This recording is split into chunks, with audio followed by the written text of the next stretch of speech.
ఈ విధంగా బ్రాండ్ చేయాలనేటువంటి తాపత్రయంతో తండ్రి కొడుకులు ఇద్దరు ఉన్నారు. దానికి తోడు ఎల్లో మీడియా ప్రచారం చేసే కార్యక్రమం చేస్తుంది. మేము ఇది చేశాం, మళ్ళీ మేము అధికారంలోకి వస్తాం అని చెప్పుకోవట్లా. జగన్మోహన్ రెడ్డి గారు రాకూడదు, ప్రార్థన చేయండి.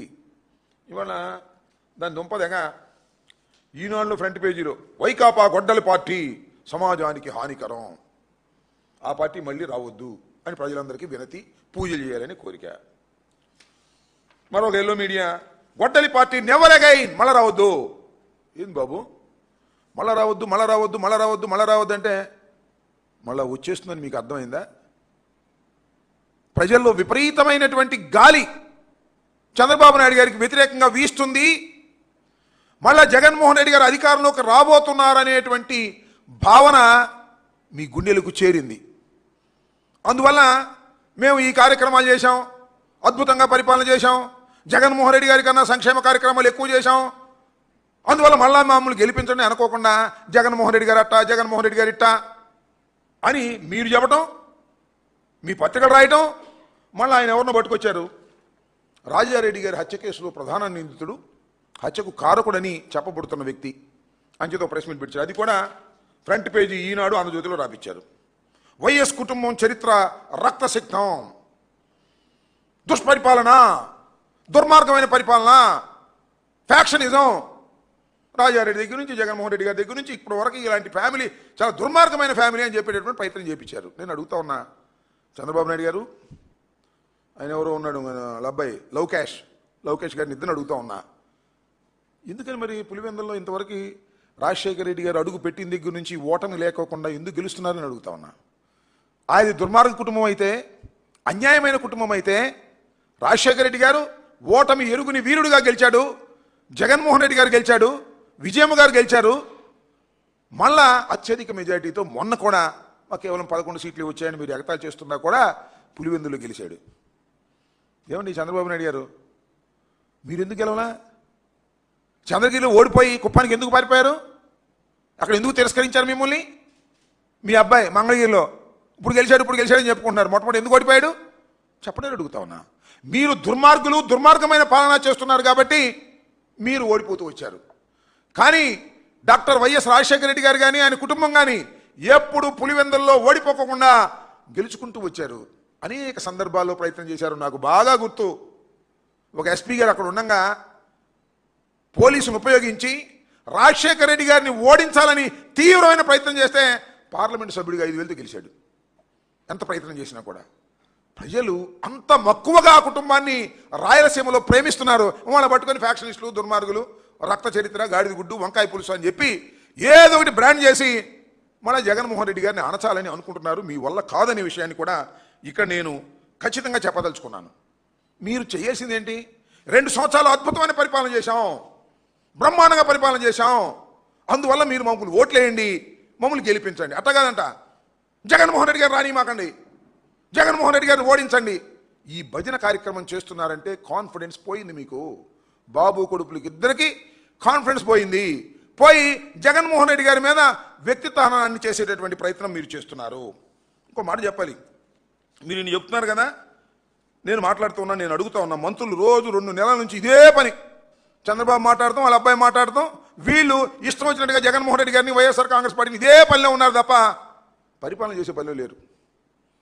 చంద్రబాబు నాయుడు గారు కూడా అంతే నియంతలాగా పరిపాలన చేస్తున్నాడు తప్ప చక్కని న్యాయం చేసేటటువంటి పరిపాలన మచ్చు కూడా చేయనటువంటి దుర్మార్గమైనటువంటి రాజకీయం వల్ల చంద్రబాబు నాయుడు గారు నేను అడుగుతా ఉన్నా, గడిచిన 2 మాసాల నుంచి మంత్రులందరూ ఒకటే గొడవ జగన్మోహన్ రెడ్డి గారి మీద, వైఎస్ఆర్ కాంగ్రెస్ పార్టీ మీద.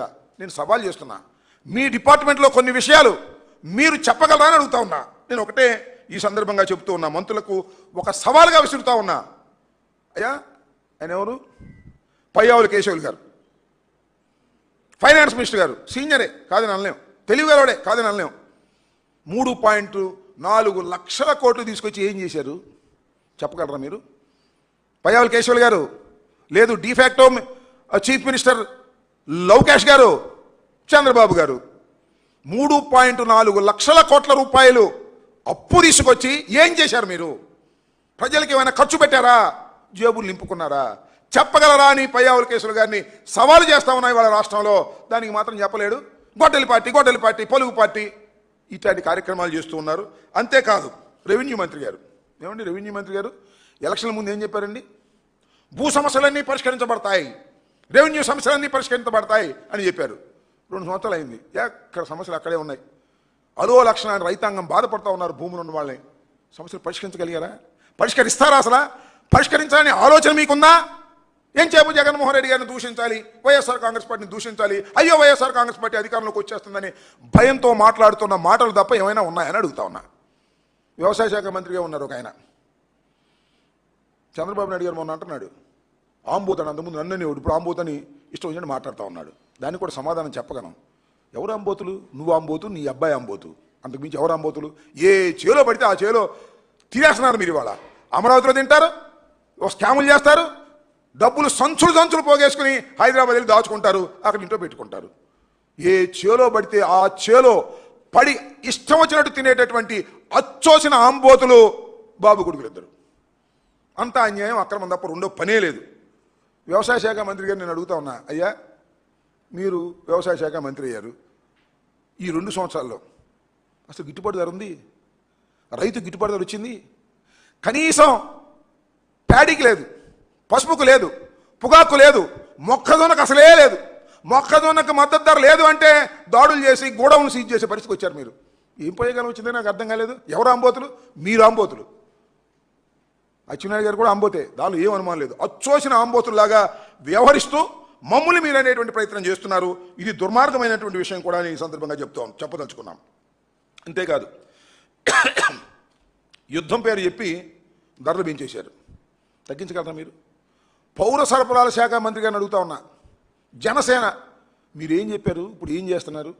వైఎస్ఆర్ కాంగ్రెస్ పార్టీలో ఉన్నప్పుడు ధరల కన్నా తగ్గించి ప్రజలకు మేలు చేస్తామని చెప్పినటువంటి మీరు కూటమి ప్రభుత్వం, నేను అడుగుతా ఉన్నా మనోహర్ గారు పౌర సరఫరాల శాఖ మంత్రి గారు, రేట్లు ఏమైనా తగ్గిస్తారు? యుద్ధం పెరిగింది, అదేమంటే యుద్ధం అండి, యుద్ధం వచ్చేసింది అనేటువంటి మాటలు తప్ప మరొకటి లేదు. అంతేకాదు పెట్రోల్ డీజిల్ ధరలు, చంద్రబాబు నాయుడు గారు అబ్బాయి యువగళంలో వెళ్ళాడు, రాష్ట్ర ప్రభుత్వం పన్నులు తగ్గిస్తాం, కేంద్రం పెంచినా సరే రాష్ట్ర ప్రభుత్వం వేస్తున్నటువంటి పన్నులు తగ్గించి వినియోగదారులకు చౌకగా అందించేటటువంటి బాధ్యత మాది అని చెప్పారు. మేనిఫెస్టోలు కూడా పెట్టారు. అయ్యా లోకేష్ గారు, లవకేష్ గారు, ఎందుకు తగ్గించరండి? యుద్ధం పేరు చెప్పి తప్పుకుపోదాం అనుకుంటున్నారా? తగ్గించండి. మీరు రాష్ట్ర ప్రభుత్వం వేస్తున్నటువంటి పన్నులు తగ్గించి వినియోగదారులకు చౌకగా ఇచ్చేటటువంటి ఆలోచన చేయగలరా అని సవాల్ చేస్తున్నా. అదెందుకు? ఆయన విద్యాశాఖ మంత్రిగా ఉన్నాడు కదా. జగన్మోహన్ రెడ్డి గారు ముఖ్యమంత్రిగా ఉన్నప్పుడు స్కూల్స్ తెరిసే రోజుకి జూన్లోకి స్కూల్ బ్యాగులు వచ్చాయి, కిట్స్. నేను చూశాడుగా. ఇప్పుడు యుద్ధం అంట, స్కూల్ బ్యాగులు ఎవరంట, పోస్ట్ పోన్మెంట్ అంట. ఏమండి లోకేష్ గారు, ఊరినే ఇష్టం వచ్చినట్టుగా మాట్లాడటం కాదు కదా. నీ విధి నిర్వహణలో నువ్వెందుకు ఫెయిల్ అవుతున్నావు చెప్పమని అడుగుతా ఉన్నా. గెలిచావు మొన్న, ఓసారి ఓడిపోయావు, ఓసారి గెలిచావు, మంచి మెజార్టీతో గెలిచావు, విర్రవీగిపోతున్నావు. నాకు అర్థం కాల. జగన్మోహన్ రెడ్డి గారి గురించి మాట్లాడుతూ ఉన్నావు. అసలు జగన్మోహన్ రెడ్డి గారి గురించి మాట్లాడేటటువంటి నైతిక అర్హత నీకుందా అని అడుగుతా ఉన్నా. జగన్మోహన్ రెడ్డి గారి ఓటమి ఎరుగని వీరుడు అని కూడా ఈ సందర్భంగా చెప్తా ఉన్నా. మీరు అక్కడ ఇక్కడ కొట్టేసినటువంటి పార్టీలు తప్ప మీరు సొంతంగా పెట్టుకుని అధికారంలోకి వచ్చినటువంటి రాజకీయ పార్టీలు కావు అనే విషయాన్ని నారా లోకేష్ బాబు తెలుసుకుంటే మంచిదని ఈ సందర్భంగా నేను చెప్పదలుచుకున్నా. అయ్యా మీరేమంటారు? లోకేష్ గారు మొన్న ఇక్కడికి కడప వెళ్ళాడు. కడపలో చాలా బ్రహ్మాండంగా మాట్లాడుతున్నాను అనుకుంటున్నాడు. చాలాసేపు మాట్లాడాడు. జగన్మోహన్ రెడ్డి గారికి పేరు పెడుతున్నాడు. అదేంటి మెంతాహా ఏదో పెట్టాడు పేరు, బెంతాహాయ్ అని. ఏమే నాకు అర్థం కాలేదు. లోకేష్ నోరు తిరుగుతుందా నీకు? దేశం అంతా తిరుగుతున్నావు. అయ్యో దేశమే కాదు, ప్రపంచం అంతా తిరుగుతున్నావు. స్పెషల్ ఫ్లైట్లో నోరు మాత్రం తిరగదు. తెలుగు ఉచ్చరించడం కూడా ఇంతవరకు నేర్చుకోరా నువ్వు. సైజు తగ్గావు, ఏదో మందులు వాడి తగ్గావో ఎక్సైజ్ వాడి తగ్గావో నాకు తెలియదు, కానీ సైజు మాత్రం తగ్గావు, నాలిక మందం మాత్రం తగ్గలా. తెలుగు ఉచ్చరించడం కూడా రాదు. కంపట్లేదా అన్నాడు. కనపట్లేదా అనమంటే కంపట్లేదా అంటున్నాడు. ముందు అది నేర్చుకో. జగన్మోహన్ రెడ్డి గారు తర్వాత పెడుతూ ముద్దు పేర్లు, అసలే నువ్వు ముద్దు అబ్బాయివి, మళ్ళీ ముద్దు పేర్లు పెట్టే కార్యక్రమం. ఎవరో మాధవి ఉంది అక్కడ లోకల్ ఎమ్మెల్యే గారు, మాధవి గారు అహర్నిశలు కష్టపడింది అనాలి, మాధవి గారు కష్టపడింది అంటున్నాడు. ఏంది ఇది? తెలుగు ఉచ్చరించడం కూడా రానటువంటి ముద్దబ్బాయి జగన్మోహన్ రెడ్డి గారికి పేర్లు పెట్టే దశకు వచ్చావంటే ఒకసారి అర్థంలో చూసుకోవయ్యా. సన్నబడితే సన్నబడవచ్చు, నాలిక మందం తగ్గించుకొని మాట్లాడటం మంచిది. ఇష్టం వచ్చినట్టుగా మాట్లాడతాం. ఏం పీకారు అంటాడు. పీకుతారు తొందరపడమాక, నిన్ను ఖచ్చితంగా పీకుతారు. ఈ ఎలక్షన్ సమయం వచ్చేటప్పటికి జనం నిన్ను మామూలుగా పీకరు, అద్భుతంగా పీకుతారు. ఆ పీకుడు సెక్షన్ ప్రారంభమైనప్పుడు నువ్వు ఎక్కడ ఉంటావో చూస్తాం. ఊరికి నీ విచ్చలవిడిగా నోటికి ఏదొస్తే అది అధికార మదంతో, డబ్బు మదంతో మాట్లాడేటటువంటి ప్రయత్నం చేయటం అనేది సమంజసం కాదు. జగన్మోహన్ రెడ్డి గారిని అనేటటువంటి నైతిక అర్హత నీకు లేదు, మీ నాన్నకి లేదు అనే విషయాన్ని గుర్తుపెట్టుకో. జగన్మోహన్ రెడ్డి గారు ఒక వీరుడు. కేంద్ర ప్రభుత్వాన్ని వ్యతిరేకించి ఒక రాజకీయ పార్టీని పెట్టి కష్టపడి ఓటమి ఎరుగని విధంగా ముందుకు తీసుకువెళ్ళాడు. పార్టీ ఒకసారి అధికారంలోకి వస్తుంది, ఒకసారి అధికారంలోకి పోతుంది, అది వేరే అంశం. కానీ జగన్మోహన్ రెడ్డి గారు ప్రజల పక్షాన నిలబడి పోరాట యోధుడిలాగా చేసేటువంటి వ్యక్తిని నీ ఇష్టం వచ్చినట్టుగా మాట్లాడేటటువంటి ప్రయత్నం మీరు చేస్తున్నారు. ఇది సరైనటువంటి విధానం కాదని కూడా ఈ సందర్భంగా చెప్పదలుచుకున్నాం. ఇంకా చంద్రబాబు నాయుడు గారు సూపర్ 6 అయిపోయిందంట. సూపర్ 6 ఓవర్ అయిపోయింది అంటున్నాడు. ఏమైంది? ఆడబిడ్డ నిధి ఏం చేశారు? ఏమండి చంద్రబాబు నాయుడు గారు, ఆడబిడ్డ నిధి ఏం చేశారు గుర్తుందా మీకు? మర్చిపోయారా? ఎన్నికల ముందు మాత్రం అన్నీ గుర్తుంటాయి, ఎన్నికలు అయిపోయిన తర్వాత మర్చిపోతారు. మేనిఫెస్టో తీసి బొట్లో పడేస్తారు. నిరుద్యోగ భృతి ఏమైంది? ఎవరికి ఇచ్చే ప్రయత్నం చేస్తున్నారా? సూపర్ 6 అయిపోయింది కడగొద్దు అంటున్నాడు. మరి నిరుద్యోగ భృతి ఏమైంది? నిరుద్యోగ భృతి మాత్రం 50 ఏళ్లకే ఫెన్షన్ అన్నారు. ఏమైంది 50 ఏళ్ళకి ఫెన్షన్? ఇచ్చిన 143 వాగ్దానాల్లో కొన్ని అరకొర చేసేసి అయిపోయింది కొట్టని సబ్స్ మమ్మల్ని ఎవరు అడగడానికి వీల్లేదనేటువంటి పరిస్థితుల్లో ఇవాళ మీరు మాట్లాడుతున్నారు. చాలా డెవలప్ అయిపోయారు. ఎంత డెవలప్ అయిపోయారంటే, సరే ఇంతకు ముందు వెన్నుపోటు పోవడంలో మిమ్మల్ని మించిన వాళ్ళు లేరు, కానీ ఈ మధ్యన లేటెస్ట్గా మిమ్మల్ని చూస్తుంటే చాలా గొప్పగా అనిపిస్తుందండి. మొన్న ఈ మధ్యన ఎక్కడికి వెళ్ళాడు? కాకినాడకి కావాలి దగ్గర మత్స్యకార భరోసా కోసం మత్స్యకారు గురించి వెళ్ళాడు. మత్స్యకారుల దగ్గర డ్రామా వేసి మొదలెట్టాడు. ఎంత అద్భుతమైన డ్రామా అండి. చేపల పులుసు వండాడంట, చేపల ఫ్రై వండాడంట, అవి తిన్నాడంట. చేపల పులుసు చెంచాతో తిన్నాడు. చూసారా? నేను చేపల పులుసు నా చిన్నప్పుడు ఇది తింటున్నా. చెంచాతో చేపల పులుసు తింటాం నాకు తెలియదు. ఇంకో గొప్ప విషయం, మీరు ఆశ్చర్యపోతారు, అసలు స్టవ్ వెలిగించుకోకుండానే చేపల పులుసు వండినటువంటి ఘటన సమర్థుడు నారా చంద్రబాబు నాయుడు గారు. ఎంత టెక్నాలజీ పెరిగిపోయిందండి. అసలు గ్యాసు మండలేకోకుండా, గ్యాసు స్టవ్ వెలిగించుకోకుండా, గ్యాసు స్టవ్ మీద చేపల పులుసు వండినటువంటి ఓ మహానుభావ నారా చంద్రబాబు నాయుడు గారు. ఎందుకయ్యా ఈ డ్రామాలు నాకు అర్థం కాలేదు. అడుగు ఓట్లు పర్లా, చేపల పులుసు అంతే మత్స్యకారులు అందరూ నీకేసేస్తారా ఓట్లు? మత్స్యకారులకు సరైనటువంటి విధానంలో పరిపాలన చేస్తే, వారి సంక్షేమ కార్యక్రమాలు అందిస్తే మత్స్యకారులు నీకు ఓటేస్తారు. చేపల పులుసు వండేస్తే, డ్రామా వేస్తే నీకు ఓట్లు వేసేస్తారా? తెలుసుకో. ఆ డ్రామాల్లో నాకు బాగా గుర్తొస్తుంది. పాపం చనిపోయి ఎన్టీ రామారావు గారు ఎక్కడున్నాడు? మా అల్లుడు నాకన్నా అద్భుతమైన నటుడు, నేను తెర మీద నటిస్తాను, మా అల్లుడు మాత్రం నిజ జీవితంలో నటిస్తాడని ఆ రోజునే చెప్పాడు. ఇప్పుడు కూడా అద్భుతంగా నటించేటటువంటి కార్యక్రమం చేస్తున్నాడు. మనం అందరం అనుకుంటాం, ఆ రామానాయుడు గారు ఉన్నారుగా, మా ఇరిగేషన్ మంత్రి గారు, ఆయన రీల్ గబితే చాలు ఒక డ్రామా వచ్చేస్తుంది. పచ్చ చొక్కా వేసుకోవటం, పలికి నెత్తిని పెట్టుకోవటం, పచ్చ చొక్కా వేసుకోవటం, భోజనం వడ్డీయటం. ఆయన మించిపోయాడు. ఈయన గ్యాసు బండ లేకోకుండా, గ్యాసు స్టవ్ వెలిగించుకోకుండా ఆయన సూపర్ 6 చేయడు. కానీ గ్యాసు బండ వెలిగించుకోకుండా, గ్యాసు లేకోకుండా చేపల పులుసు వండేటటువంటి సమర్థతకి వెళ్ళిపోయాడు మన చంద్రబాబు నాయుడు గారు. అయ్యా చంద్రబాబు నాయుడు గారు, నేను మీకు ప్రత్యేకంగా చెబుతున్నా, మీ బాబు కొడుకులు ఇద్దరికీ కూడా, ఆ లవ్ క్యాష్కి, ఈ చీటింగ్ చంద్రబాబు నాయుడు గారికి చెప్తున్నా, జగన్మోహన్ రెడ్డి గారిని రోజు తిట్టి గొడ్డలి పార్టీ, ఆ పార్టీ, ఈ పార్టీ అని భయపడిపోతున్నారు మీరు. వచ్చేది మళ్ళా జగన్మోహన్ రెడ్డి అని మీ హృదయాలకు తెలుసు. అందుకే భయపడి ఏదో ఒక విధంగా జగన్మోహన్ రెడ్డి గారిని బురదలాలనేటువంటి ఒక కార్యక్రమాన్ని మీరు నెత్తిన పెట్టుకున్నా సరే ప్రజలు మాత్రం అన్నింటినీ కూడా గమనిస్తున్నారు. దానితో పాటు ఇంకొక విషయం కూడా చెప్పాలి. మాది గొడవల పార్టీ, మీదే పార్టీయో? నేను అడుగుతా ఉన్నా, ఎంత మోస పార్టీ అండి మీది? ఈ సందర్భంగా ఒక్కటి చెప్పదలుచుకున్నా. ప్రొఫెసర్ నాగేశ్వర్ ఒక ఎనలిస్ట్, తెలంగాణకు చెందినటువంటి ఒక ఎనలిస్ట్. మీరు అదేవిధంగా పవన్ కళ్యాణ్ గారు జనసేన కలిసి ఏం చేస్తున్నారు దాని మీద? ఆయన ఏమన్నాడని మీరు చేస్తున్నారు? ప్రొఫెసర్ నాగేశ్వర్ అనే వ్యక్తి ఎమ్మెల్సీగా గెలిచాడు. ఎవరిని ఓడించి?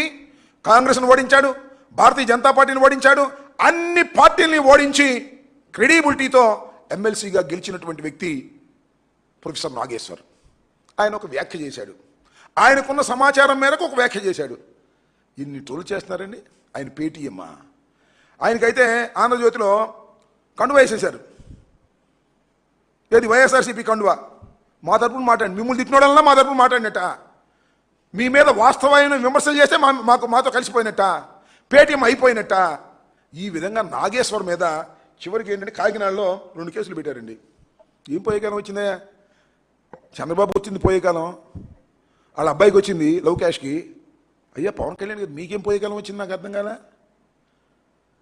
ఒక ఎన్లిస్ట్ టీవీలో విమర్శ చేస్తే కేసులు పెడతారా, అరెస్ట్ చేస్తారా? ఎంత ఒళ్ళు బలిసిపోయిందా మీకు అధికారంతో? పోలీసులు మీ చేతిలో ఉన్నారని ఒళ్ళు బలిసిపోయిన పనులు కాదండి ఇవి.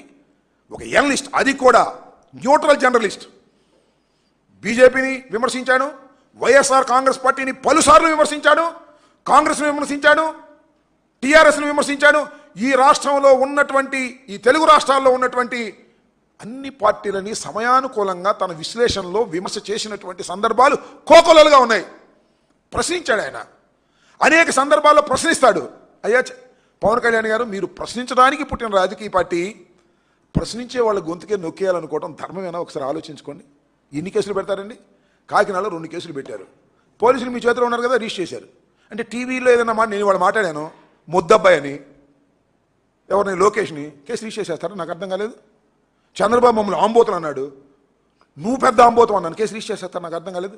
పొలిటికల్ విమర్శలు చేసేటటువంటి పరిస్థితులు కూడా ఆంధ్ర రాష్ట్రంలో లేకోకుండా చేయాలనేటువంటి ఒక దౌర్భాగ్యమైనటువంటి రాజకీయాలు నడుపుతున్నటువంటి కూటమి ప్రభుత్వం దీనికి సమాధానం చెప్పాలి.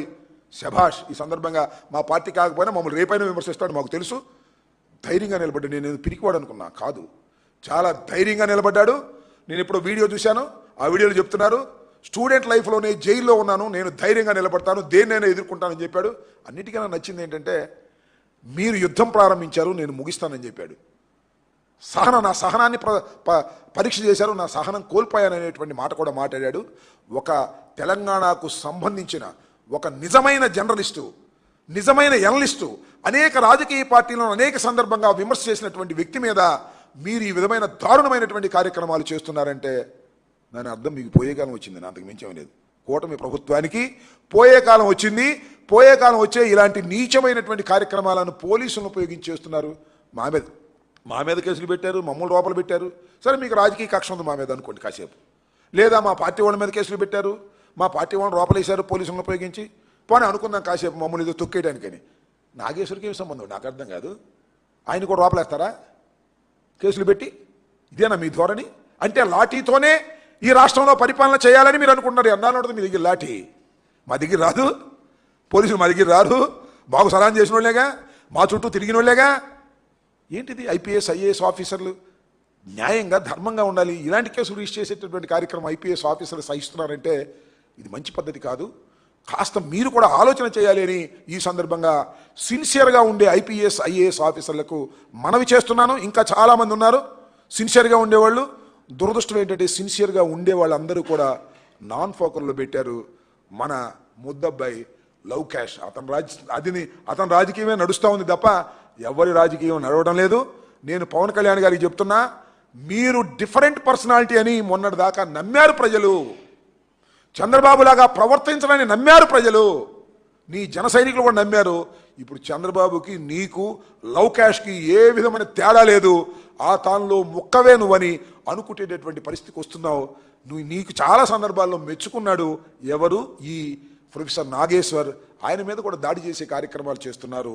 ఇది మాత్రం సరైనటువంటి విధానం కాదని తెలుసుకోండి. ఈ విధంగా పోలీసు లాఠీలతో పరిపాలన చేసేటటువంటి మీరు మమ్మల్ని గొడవల పార్టీ, పలుగు పార్టీ, పార పార్టీ, గాడిది గుడ్డు పార్టీ అని ఏదో పేర్లు పెడుతున్నారు. వాటన్నిటికీ మీరే సమాధానం చెప్పుకోవాలి.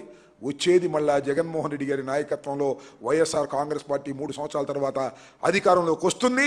అది మీకు తెలుసు, మాకు తెలుసు, చూస్తున్నటువంటి ప్రజానీకానికి కూడా అర్థమైపోయింది.